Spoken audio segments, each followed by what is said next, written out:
প্ৰথম কথা আমি মানোচোন যে ভাগৱত শ্ৰৱণ কৰি থকাৰ সময়ত আমি অন্তত বেলেগ কথালৈ মন নিদিওঁ খন্তেক সময় যিকণ সময় আমি ভাগৱতৰ সন্মুখীন হৈছোঁ সেইকণ সময় ঈশ্বৰৰ ওচৰত সন্মুখীন হৈছোঁ বুলি যিদিনাই আমাৰ জীৱনলৈ উপলব্ধি হ'ব সেইদিনাই আমাক ভগৱতে বা ঈশ্বৰে কৃপা কৰিব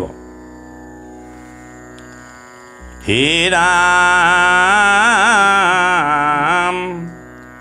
এতেকে পিয়ায়ো কৃষ্ণ চৰিত্ৰ অমিত শ্ৰৱণ মাত্ৰকে যেন হওঁ কৃত্ৰ এ ৰাম জাগ যুগ যজ্ঞ কৰি দুখ পাইলোঁ মাত্ৰ আৱে কহিউক মহা ভাগৱত শাস্ত্ৰ কৃষ্ণ কথাইতো অমিতটো কৰি শ্ৰাদ্ধ শুনো হুত হুক পৰীক্ষিতৰ সংবাদ যাৰ ঘোঁৰা চলে আতি আকাশৰ পথে সহাগৰা পৃথিৱী যি নীলাই একেৰথে জম্বুদ্বীপপতি পৰীক্ষিত মহাবীৰ তৰুণ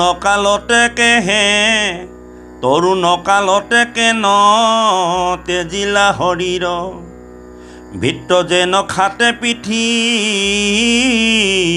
বীৰ ৰাজা যত কৃষ্ণ ভকত তেন্তে মহাভাগৱত হৰি স্মৰি জীমতে ৰিলা তনু ত্যাগ কহিও তাহান জন্ম কহিও নহয় যে ফ আছে কহিও হ'ব লাগে কহিও তাহান জন্ম হুত মহাভাগ কাৰ কথা ক'বলৈ কৈছে যিজনৰ জীৱনত ধৰ্মশীল ৰজা হোৱাৰ পাছতো জীৱনত অভিশাপ আহিলে আৰু অভিশাপ তেওঁ গ্ৰহণ কৰি কৃষ্ণ কথা শ্ৰৱণ কৰি জীৱনৰ শেষ সন্ধিয়াত তেওঁ গতিপ্ৰাপ্ত হ'ল সেইজন হ'ল জম্বুদ্বীপৰ সহাগৰা ৰজা পৰীক্ষিত গতিকে সেই পৰীক্ষিতৰ কেনেকৈ তৰুণ কালতেনো তেওঁ অভিশপ্ত হ'ব লগা হ'ল এই কথাখিনি ক'বলৈ যোৱাই হ'ল মহাভাগৱত আৰু এই মহাভাগৱতৰ কথা আজি সুতৰ শ্ৰীমুখেদি শুনিবলৈ সৌনককে প্ৰমুখ্য কৰি সমস্ত ঋষিগণ প্ৰস্তুত হৈছে হৰি কস্মৰই হৰি স্মৰি যিমতে কৰিলা তনু ত্যাগ কহিও তাহান জন্ম হুত মহাভাগ এহে ৰাম বিষ্ণু বৈষ্ণৱৰ কিঞ্চিত একো নাহি ভেদ দুইৰো কথা কৰে পাত কৰ কন্ধছেদ কি বুলি কৈছে বিষ্ণু ভকতৰ মাজত কোনো ভেদ নাই কেলে ভেদ নাই এই কথাটো আমি কিন্তু জানিব লাগিব এই লাইনটো আমি কৈহে আছোঁ ভেদ নাই মানে কেনেকৈ ভেদ নাই ভকত হ'লেই বিষ্ণু বিষ্ণু হ'লেই ভকত এতিয়া আমাৰ মাজত থকা ভকতসকলক আমি বিষ্ণু জ্ঞান কৰোঁ নে নকৰোঁ এইটো কথা আজি আমাক ভাগৱতে কৈছে বিষ্ণু আৰু ভকতৰ মাজত কোনো ধৰণৰ বিষ্ণু বৈষ্ণৱৰ মাজত ভেদ নাই কেলে ভেদ নাই প্ৰমাণ আছে যদি আপুনি প্ৰহ্লাদ বৈষ্ণৱ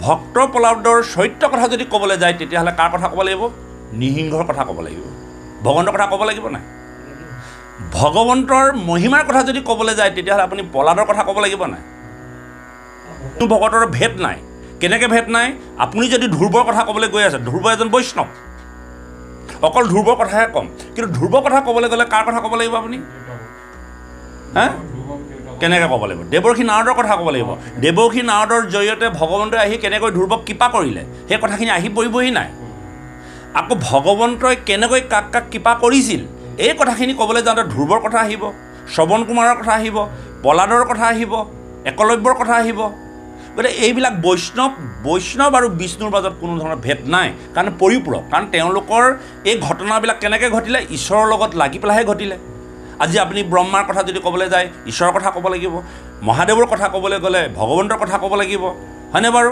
নাৰদৰ কথা ক'বলৈ গ'লে ভগৱন্তৰ কথা ক'বগৈ লাগিব গতিকে বিষ্ণু আৰু ভকতৰ মাজত কোনো ধৰণৰ ভেদ নাই। সেইজনেই ভকত যিজনৰ কথা ক'বলৈ যাওঁতে ঈশ্বৰৰ কথা আহি পাবহি লাগিব। আজি আমাৰ মাজত সেইজন ভকত হ'ব লাগিব যিজনৰ কথা ক'বলৈ যাওঁতে ঈশ্বৰৰ কথা ক'ব লাগিব। যেনে আপোনাৰ কথা মই প্ৰশংসা কৰিবলৈ গৈ আছোঁ যে ভাবজনে ঈশ্বৰৰ এনেকুৱাখিনি কৰ্ম কৰে, এনেকুৱাখিনি কৰ্ম কৰি আজি তেওঁ ধন্যৰ পাত্ৰ হৈছে। অৰ্থাৎ সেই ভকতজনৰ গুণ বখানিবলৈ যাওঁতে ঈশ্বৰৰ কথা আহি পাবহি লাগিব। আৰু আমাৰ ভকতসকলৰ কথা ক'বলৈ যাওঁতে ঈশ্বৰৰ কথা আহি পাবহি নাপায়। কথা এটা কৈছোঁ মই।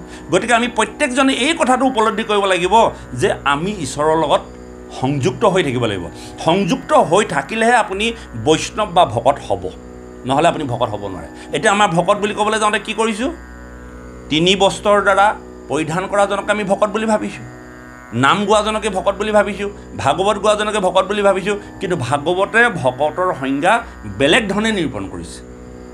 আমি সেই নিৰূপণত যদি আছোঁ তেতিয়াহ'লে আমি একোজন ভকত হৈছোঁ। সেইটো নিজে নিজে আমি নিৰ্ধাৰণ কৰিব লাগিব। ভকত মানে ভ শব্দে ভগৱন্ত ভৱ বিমোচন, ভজন ভক্তিত্ব পূৰ্ণ হোৱন্ত সিজন। যিজনে ভজন ভক্তিত পূৰ্ণ হৈ থাকিব। ভজন মানে ঈশ্বৰক ভজিবৰ কাৰণে যিমানখিনি নিয়ম, ভক্তি কৰিবৰ কাৰণে যিমানখিনি নীতি নিয়মৰ প্ৰয়োজন, এই কথাখিনি যিজনে পালন কৰি আছে ভ শব্দই তেওঁকে কৈছে। ভ শব্দে ভগৱন্ত ভৱ বিমোচন। যিজন ভগৱন্তই জগতৰ বিমোচন কৰি দিব পাৰে, ভৱ সংসাৰ নাশ কৰি দিব পাৰে, সেইজন ভগৱন্তৰ প্ৰতি যিটো ভজন ব্যৱস্থা, সেই ভজিব পৰা ব্যৱস্থাত যিজন পাকৈত হৈছে সেইজন ভ শব্দটোৱে দিছে।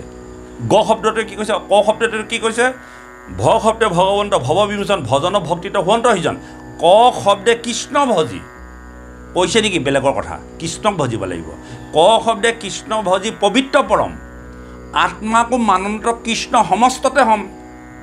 আত্মা কৃষ্ণ বুলি ভাবি সমস্তজনক যেতিয়ালৈকে সম্ভাৱ দেখিব, ক শব্দই সেই কথাটো কৈছে। ত শব্দে কি কৈছে? তৰণৰ উপায় হৰণ, হৃদয় পদ্মত ধৰে কৃষ্ণৰ চৰণ।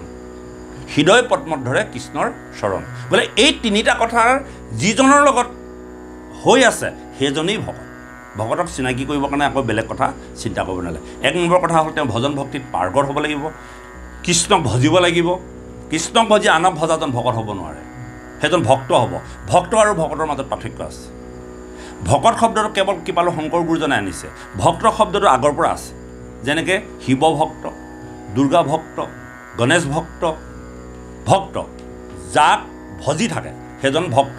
আৰু ভকত শব্দ হ'ল কৃপালু শংকৰ গুৰুৰ বাদে আৰু এই ধৰাধামত ভকত শব্দটো বেলেগে অনা নাই। আৰু এই ভকত শব্দৰ সংজ্ঞা হ'ল ভ শব্দে ভগৱন্ত ভৱ বিমোচন, ভজন ভক্তিত হোৱন্ত সিজন। ক শব্দে কৃষ্ণ ভজি পবিত্ৰ পৰম, আত্মাকো মানন্ত কৃষ্ণ সমস্ততে হম। ত শব্দে তৰণৰ উপায় হৰণ, হৃদয় পদ্মত ধৰে কৃষ্ণৰ চৰণ। বোলে এই 3টা কথা যিজনৰ লগত আছে সেইজনকে ভকত বুলি কৃপালু শংকৰ গুৰুজনাই কৈছে। আৰু সেইজনকে ভগৱন্তৰ প্ৰিয় বুলি আমাক ভাগৱতে উপলব্ধি কৰোৱাইছে। গৃহস্থ ফালৰ পৰা কৈছোঁ, সময়ৰ কথা আছে নাই? কিমান টাইম বাজিলে? তেতিয়াহ'লে দেৰি হ'বগৈ নহয় জানো? ভাগৱতটোৱে আপোনাৰ বহুত যাব আৰু এনেকৈ আমি গৈ থাকিম আৰু এতিয়া লাহে লাহে। ইয়াৰ পাছৰখিনি আমি নেক্সট আমাৰ বাপৰ ঘৰত আছে, তাত যাম নাই দাইদেউ? সময়ৰ কথা আছে ন? ইয়াৰ পাছত আমাৰ খোৱা বোৱাৰ কথা আছে। আমাৰ সেউকীয়া ক'ব লাগিব, মোৰ কিন্তু আপত্তি নাই আৰু আমাৰ ৰাইজৰ কথা। হে ৰাম বিষ্ণু বৈষ্ণৱৰ কিঞ্চিত একো নাহি ভেদ, দুইৰো কথা কৰে পাতকৰ কণ্ঠছে। এতেকে শুনিব আমি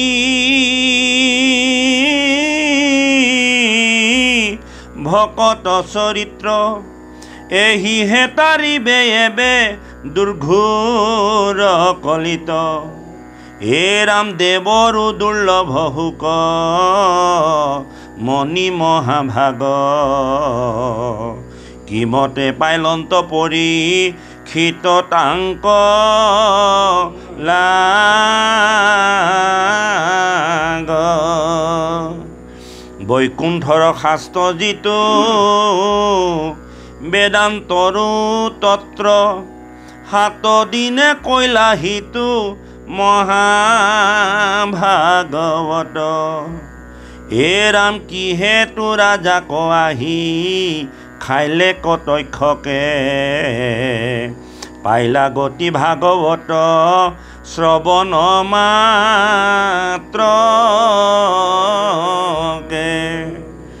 বৈষ্ণৱৰ বৃত্তান্ত শুনিবে ইচ্ছা আছে কহিও কহুতমান কথা শুনো পাছে এ ৰাম হেন শুনি হুতে বিনা অন্ত অৱনতে আমি অকুলীন হেন আছিল মনতে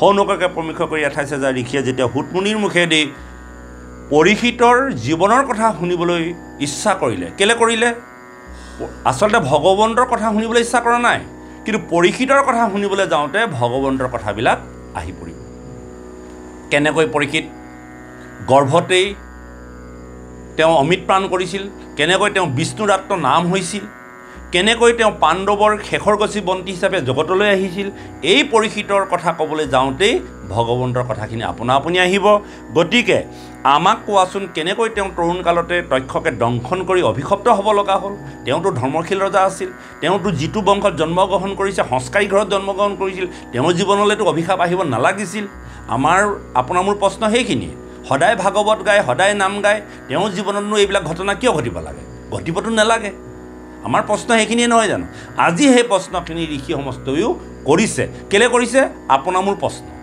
এই ভাগৱত প্ৰশ্ন আৰু উত্তৰ ভাগৱত পঢ়িবলৈ বৰ ভাল জানিলে ইয়াত প্ৰশ্ন কৰিব উত্তৰ দিব প্ৰশ্ন কৰিব উত্তৰ দিব আজি ঋষি সমস্তই পৰীক্ষিত আপোনাৰ হুতমুনিক প্ৰশ্ন কৰিছে কোৱাচোন তেওঁতো জীৱনলৈ অভিশাপ আহিব নালাগিছিল তেওঁতো মানে আপোনাৰ জম্বুদ্বীপৰ সহায়গৰা পৃথিৱীৰ একচ্ছত্ৰী ৰজা তেওঁ বংশত ভগৱন্তই খাটিছে তেওঁ উপৰি পুৰুষসকল ধৰ্মশীল নহয়নে বাৰু তেওঁ প্ৰজাক নিজৰ সন্তানৰ দৰে পালন কৰে তেওঁতো তেনেকুৱা নাছিল কিন্তু তেওঁৰ জীৱনলৈ তক্ষকে দংশন কৰিব লাগে বুলি অভিশাপটো কিয় নামি আহিবতো নালাগিছিল তেওঁনো কিয় কুমতি হ'ল তেওঁৰ জীৱনলৈ কিয়নো মলিনতা আহিলে তেওঁনো কিয় ঋষিসকলক অত্যাচাৰ কৰিব লগা হ'ল এই কথাখিনি শুনিবলৈ বিচৰা মানে হ'ল বৈষ্ণৱৰ চৰিত্ৰ আৰু বৈষ্ণৱৰ চৰিত্ৰ শুনাৰ লগে লগে ভগৱন্তৰ চৰিত্ৰ ইয়াত প্ৰকাশ পাব গতিকে আজি আমি শুনি যাম পৰীক্ষিতৰ জীৱন শুনা মানে ভগৱন্তৰ লীলা শ্ৰৱণ কৰিব লাগিব